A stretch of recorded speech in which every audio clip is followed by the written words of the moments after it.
In this video, we're going to talk about the graph of a function and try to understand functions from a more geometric point of view. Let's consider a function f that's defined on some subset of the real numbers and that takes values in the real numbers. The way this function works, of course, is that for a given input x in the domain I, it will spit out a given output y in the set of real numbers.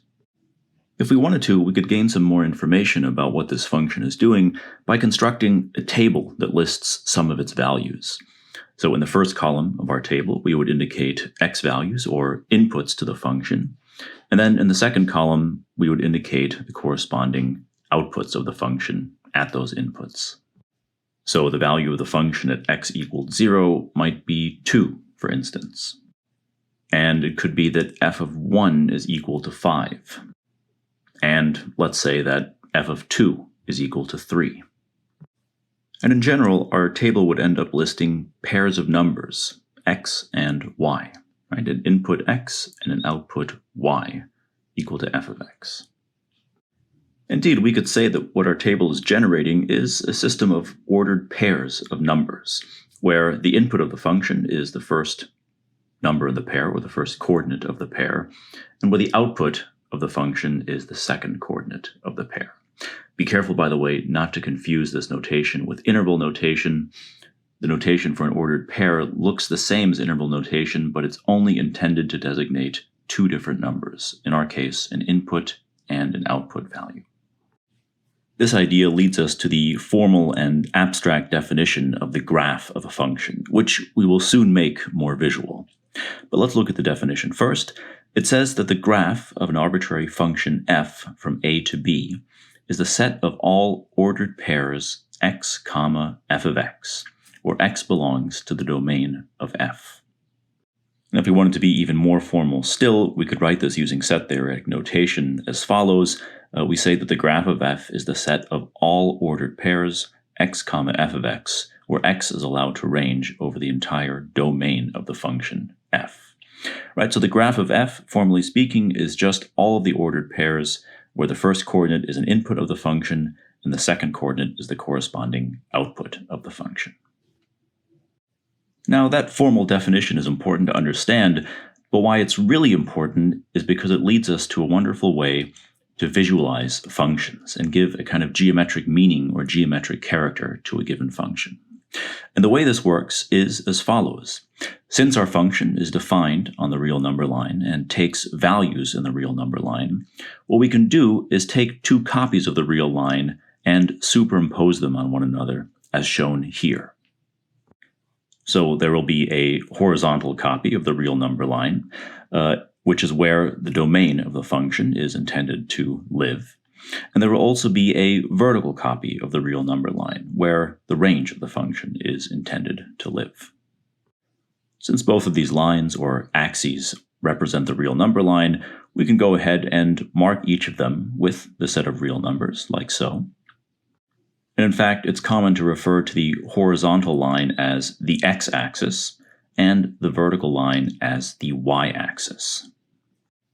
So let's use this pair of axes to actually see the graph of a particular function. And what we'll do is pull up the table of function values that we had on the screen earlier.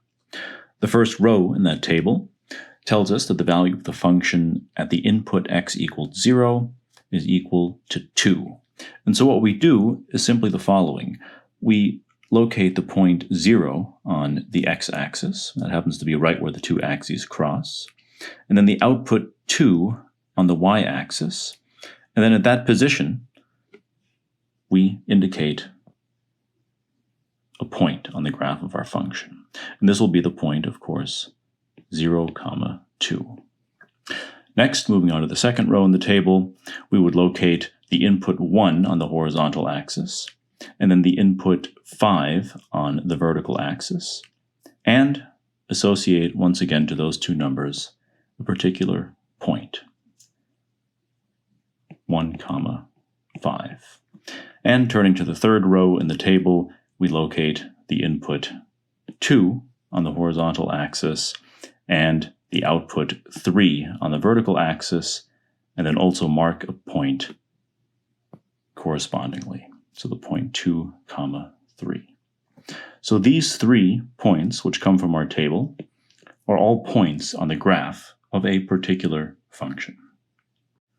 So the procedure, to be a bit more general this time, is once again to locate a given input of the function on the horizontal axis. This will be an element x in the domain of the function. And then to locate the corresponding output of the function on the vertical axis. And then to produce a corresponding point in this two-dimensional space spanned by our 2 axes. So this will be the point with coordinates x, f of x. And by doing this, for every single input x in the domain of the function, we will produce the entire graph of the function. And it turns out to give us a lot of information about the characteristics of the function f itself. Here's one example of what the graph of a function might look like. And the graph is really kind of a wonderful thing. It makes the function in just one image come to life in a way that it might not if we were only given an algebraic formula or a table of values.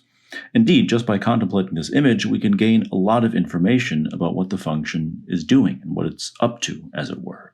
So we can see, for example, scanning across this picture from left to right, that the function begins by being positive, but it then decreases until it reaches a value of 0 at some negative input, before decreasing further until it settles into a local minimum, and then increasing, crossing the x-axis again at some positive input, before arriving at a local maximum, and then decreasing again, hitting the x-axis again, and decreasing further.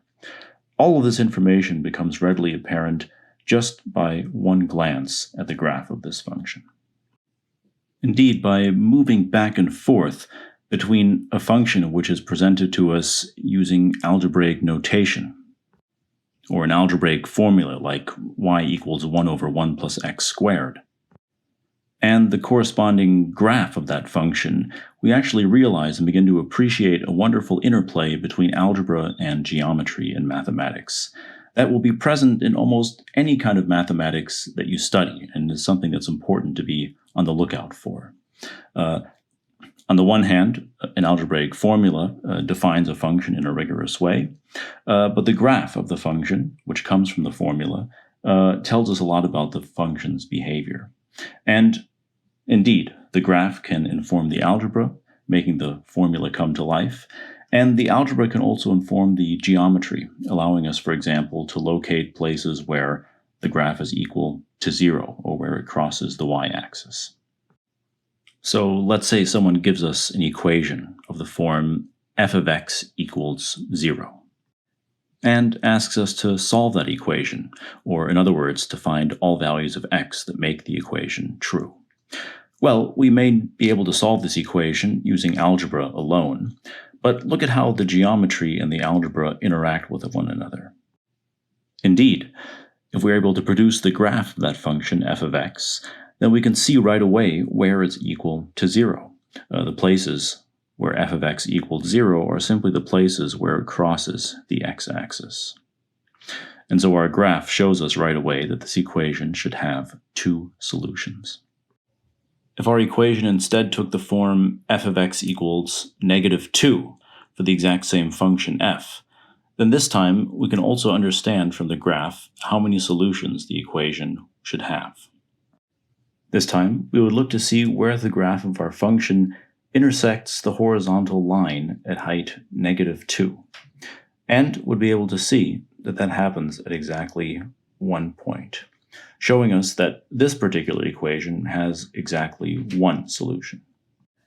And we could do the same thing to determine whether our function attains any other particular constant value.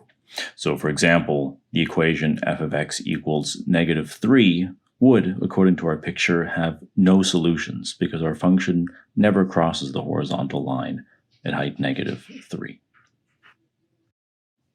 Suppose that we're given 2 functions f and g, and that we would like to determine when those 2 functions are equal to one another. In other words, to determine which inputs x make the functions f and g have the exact same output.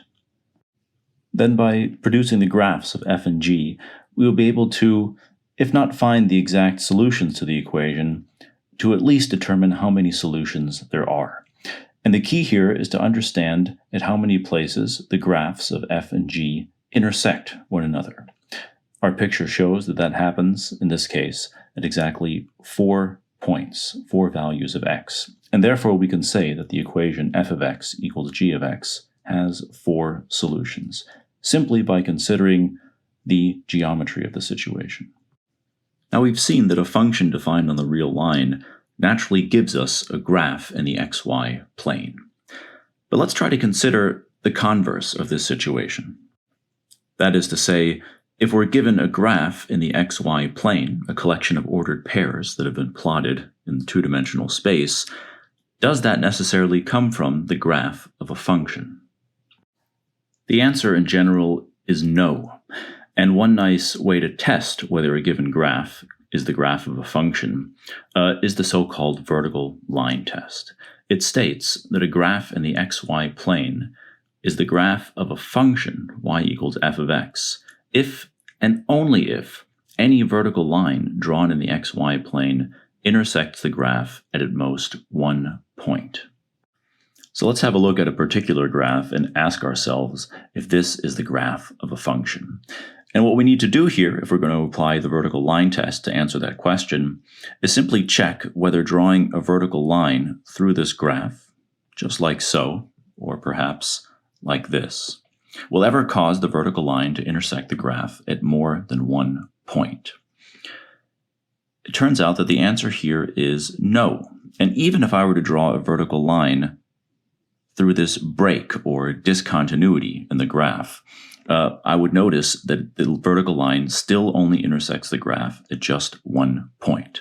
Notice, by the way, that the solid blue dot here is intended to indicate that that is a point on the graph, whereas the hollow dot is intended to indicate that that is not a point on the graph. So this is, even though it has discontinuities in it or jumps in it, the graph of a function, because once again, any vertical line intersects the graph at exactly 1 place. Here's another example of a graph. Let's try to think about whether it can represent the graph of a function, y equals f of x. Well, using the vertical line test, we see this time that it's very easy to draw all sorts of vertical lines through this particular graph that intersected at more than 1 place. Indeed, the 2 vertical lines drawn here will intersect the graph at 2 different points. And that means automatically that this cannot be the graph of a function, right? Because for a given input, let's call it x, you see there are 2 different outputs in general, and that violates the definition of a function. There are some vertical lines, by the way, that don't intersect this graph at all, and that's perfectly fine, right? We would simply say that here, this vertical line does not correspond to any input. But the fact that some vertical lines intersect the graph at more than 1 point automatically means that this is not the graph of a function.